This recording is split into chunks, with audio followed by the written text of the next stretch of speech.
Well, then moving on to more of our topic today. Like, which one was your favorite character? Um, oh gosh. So my first playthrough, I did end up matching with Natsuki the most, Huh. just because I went through just picking the words that I liked the most, and you got like stuff like like cupcake, poof, kitten, and they Hawaii. yeah, kawaii, Manga. and video game, doki doki, and like so yeah, all of them just happened by pure coincidence. They all happened to be Natsuki words, Yeah. and I guess like I related to Natsuki a lot because I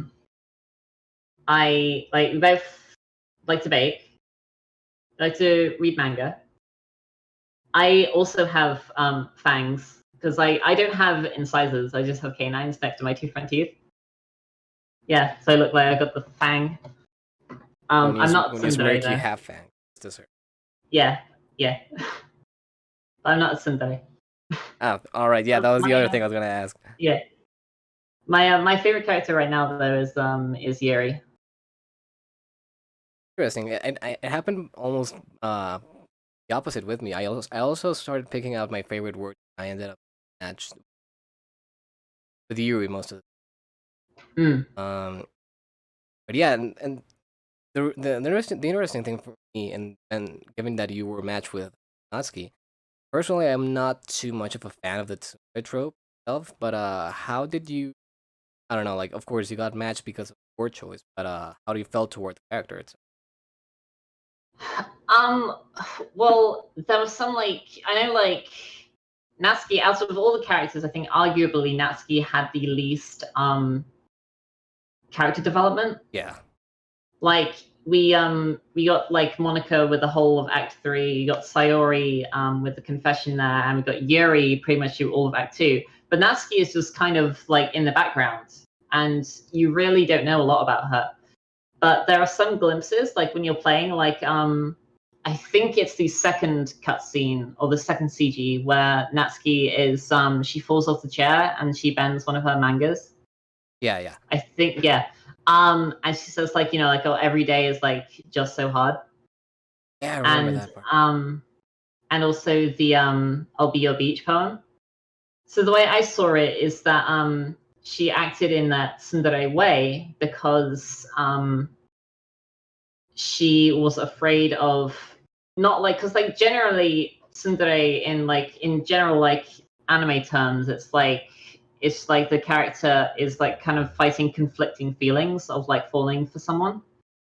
But the way I saw it in DDLC was that Natsuki was afraid, like she wasn't mad at like falling in love with someone. She was afraid of making that connection and then losing that later.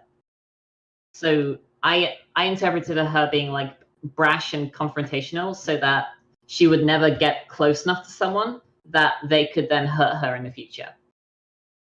That's also one of the main things that are talked about when we're discussing, especially like the character development on the writing of the Mm, game, is how Dan Salvados like kind of develops further down the archetype of shy girl and Yankee girl, of course it's yeah, tsundere, to turn them into actual characters and not just tropes.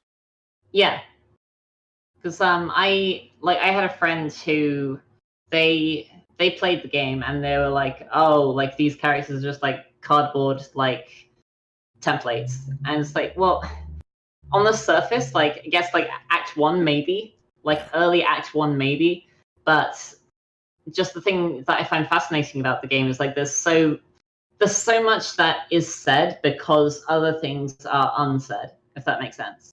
Yeah, I see what you mean. Like Yeah, as you just described with Natsuki, like there's still glimpses, there's still there's more to her character than what we're actually are able even to see yeah, in the game. They're there. yeah. So like rather than having us explicitly be told this stuff, it's rather heavily implied but never outright stated. Right. So it kind of makes the player form that connection on their own.